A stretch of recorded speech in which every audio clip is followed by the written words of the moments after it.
Welcome to day 6 of poetry. To save time, I'm going to show you a couple videos that are really for the interp crowd, but you're doing poetry interpretations, so they still work.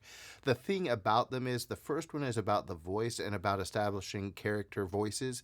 You may only have one character in your poetry, and that's the speaker of the poem. Some poetry has a lot of characters, just like any other interp event, but typically there's only the speaker delivering the poem, right? And that may be your voice or it may not be your voice. I want you to watch the video anyway, just to sort of let that information go into your brain and soak there for a while.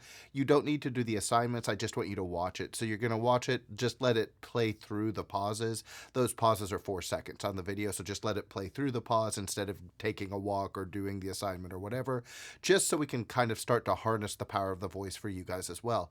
The second video is about facial expressions. Same thing, just watch the video, let it play all the way through, let it just wash over you and take in the information.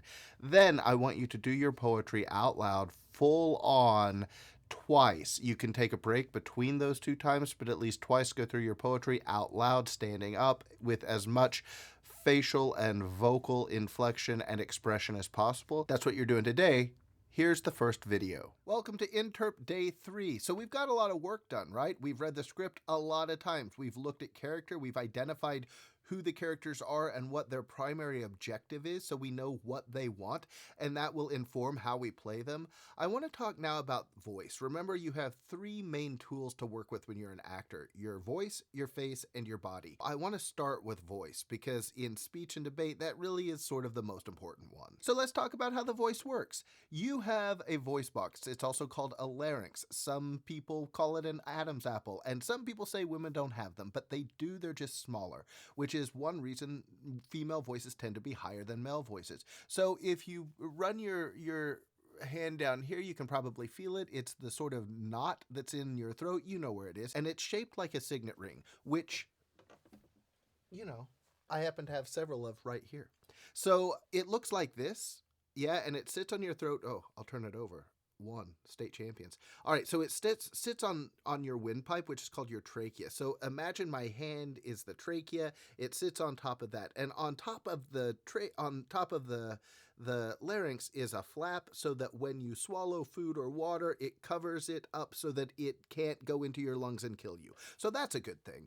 And inside your larynx, right, when the flap is open, your vocal cords are in there and can move, and you can send air through them, and that's how you make sound. So they're actually ligaments, right? And they're sometimes called vocal folds, and they're sort of shaped like this, and they come in and out like that depending on the kind of sound you're making. So you send air through them, and that's how you make sound. One way to demonstrate that, you can just do this as a mental exercise. If you have a balloon and you blow it up really big, and then you stretch the neck of the balloon that you blew into, then you get this high-pitched sound coming out, and what's making that sound is the vibration of the rubber of the balloon. It's the same thing with your vocal cords. You send air through them from your lungs, and when you engage them, you cause them to vibrate, which makes sound. Sound that you produce from your larynx, from your vocal cords, has 2 characteristics. It has pitch and it has shape. So let's talk about pitch.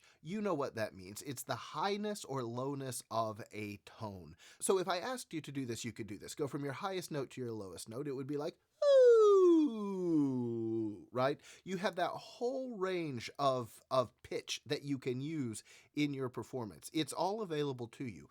So understand that, number 1. Pitch is one of the qualities. The other quality is shape. You shape the sound, you shape the column of air that goes into your mouth using your teeth, your lips, your cheeks, your jaws, your soft palate. So here's how you need to understand it.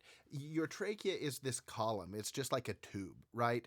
And the air that you send through your vocal cords, if you don't shape it, if you just relax your jaw and you just make a sound, it's the schwa sound, right? But then you actually send that column of air up into your oral and nasal cavities, right? And you use the muscles in your face and your teeth and your tongue to shape it.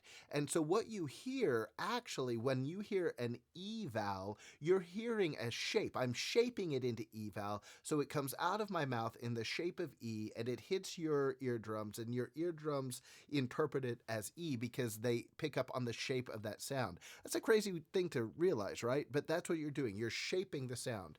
So you have a lot of shapes to work with. If you think about the inside of your mouth, you've got this tongue that can move in all kinds of ways to change the shape of the air that's coming out. You also have your soft palate. So imagine I'm looking this way. If I raise my soft palate, that does a thing like I'm yawning, right? So you can do that. So you have a lot of shapes to play with. So one, you have pitch. Two, you have shapes. Here's how you find out all of the shapes. If you do this,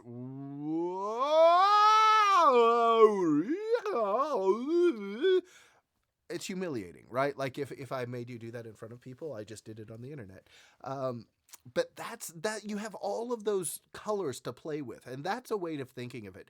If you think of your character as a painting, one kind of color you can use is pitch, another kind is shape. And that's where you get accents and tones and things like that.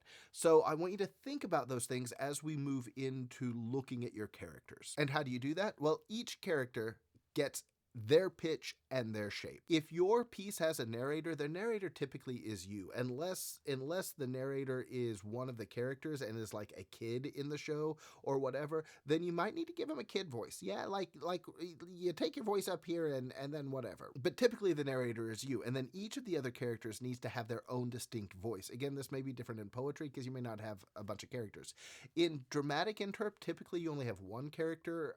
That's the current style. So if you only have one character, it may not be you. It might be your voice, but it may be a specific voice that's not yours. So what I want you to do now is go through your script, look at each of those characters, and then identify the pitch and the shape. And the way you do that is you decide, is this a high character or a low character or a neutral character? Yeah.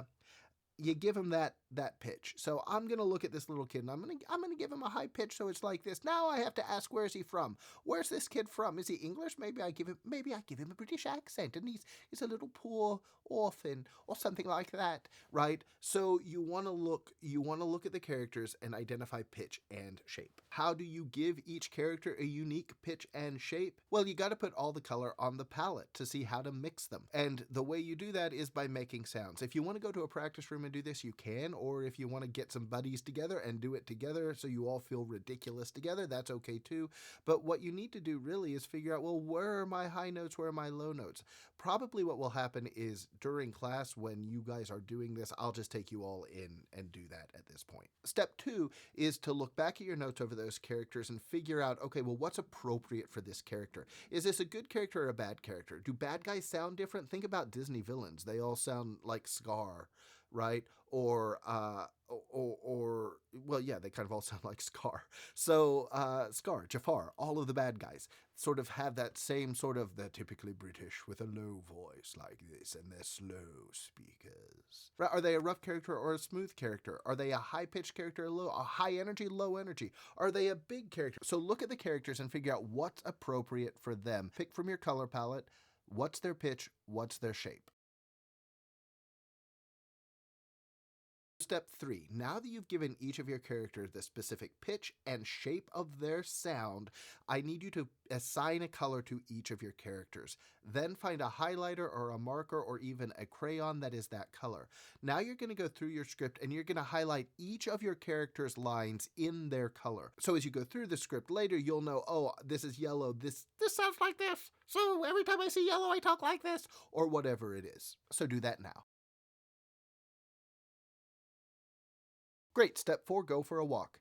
You've got 5 minutes. Be back before the alarm goes off. Welcome back. Step 5, I need you to make a voice memo. I know. But here's what I want you to do.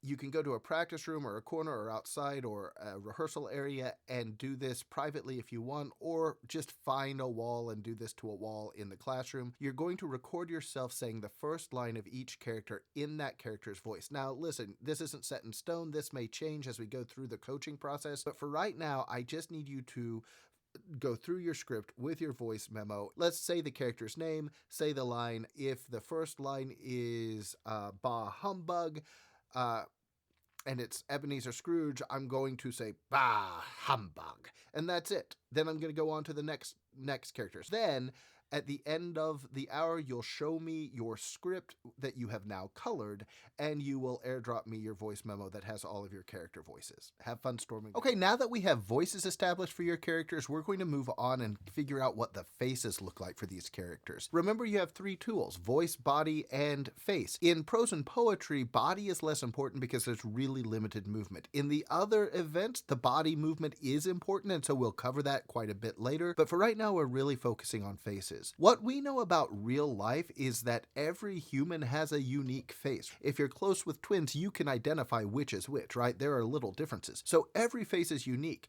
The trouble is, you're playing multiple characters and you've only got one face, right? But each of those characters needs its own face. So that's what we're going to work on today. Just like they have their own voice, which has pitch and shape, just by way of review, you have individual specific faces for each character. Let me pause here and say that what I'm asking you to do right now is really tough. The vocal work in front of people, the facial work in front of people, all of this stuff is tough. If you're in class trying to do these things, these exercises, it's hard because it gets right to our insecurity. We don't want to feel stupid. We don't want to do things that are embarrassing unless like we're intending to, be silly. And that's exactly what we're doing here. But when it's commanded like this, when it's an assignment, when you have to do it, it feels awkward, and I get that. So it's important that we all understand we're all in this together. We're all rowing in the same direction. We're all trying to get to really high quality performances, so we're going to support each other. And yeah, there'll be some laughing and silliness happening with this, and that's okay. That's actually part of the beauty of being in fine arts, right? It's all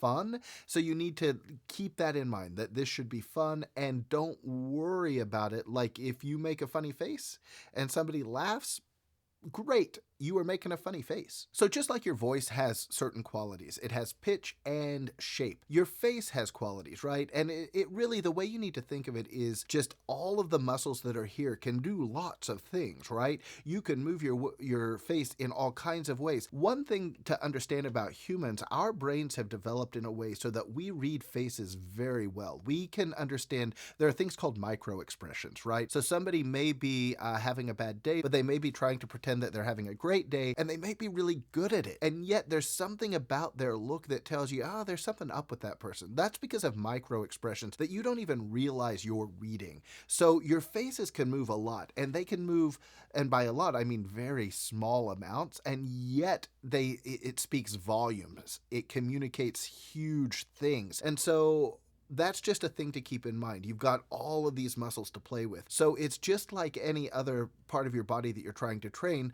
Part of it is just getting in touch with the muscles in your face. So do a big face. Do a small face. It feels ridiculous. I just need you to understand that you have the full range of your facial muscles to work with. So it's a lot of paint to put on your palette, and don't be stingy. Don't go with like the easiest. So here's what I need you to do. Just like with the voices, I need you to go to each character, look at your notes about each character, and come up with, what face fits this person. Now, you may have already done this naturally. It's really hard when you're doing a voice for your face to not actually become the appropriate face for that voice. So you may already have done that, and that's great, but I want to set it for sure. So you're going to go through each character and figure out what is their default facial expression, right? Maybe they always start smiling, and then you go into the line and it may change, or maybe they always start like this, or whatever. Come up with the default facial expression for each character. Here's some examples. Maybe one character always has an arched eyebrow. Can you arch one eyebrow? Maybe that character always is like this. Maybe one character, like if it's a bigger character, their cheeks are out,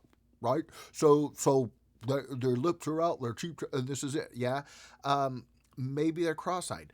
Each character just needs a specific look. Now, if it's dramatic, obviously you don't want to go super silly, you don't want to go cartoony, but if you're talking about humorous interpretation, or your humorous monologue, or prose for like a children's story for prose, or a funny prose story, the more cartoony, the bigger, the better. So go through your script, find the faces for each character. 1, 2, 3, go. Okay, welcome back. Here's your assignment. You're not gonna love it, but you're gonna do it. I need you to video yourself, just like you did yesterday with the voice memo. I need you to video yourself saying each character's name and their first line using their character voice and their facial expression. You're the only one who needs to see this other than me, so you can take your phone, video yourself, airdrop it to me, and that's your points for the day. Then when you're finished with that, I need you, and if you have a partner, your partner, to stand up and read through your script one more time. Oh, and hey, let's not kid ourselves. This is hard. What I'm asking you to do is hard. If it were easy, there'd be no point in me teaching you how to do it.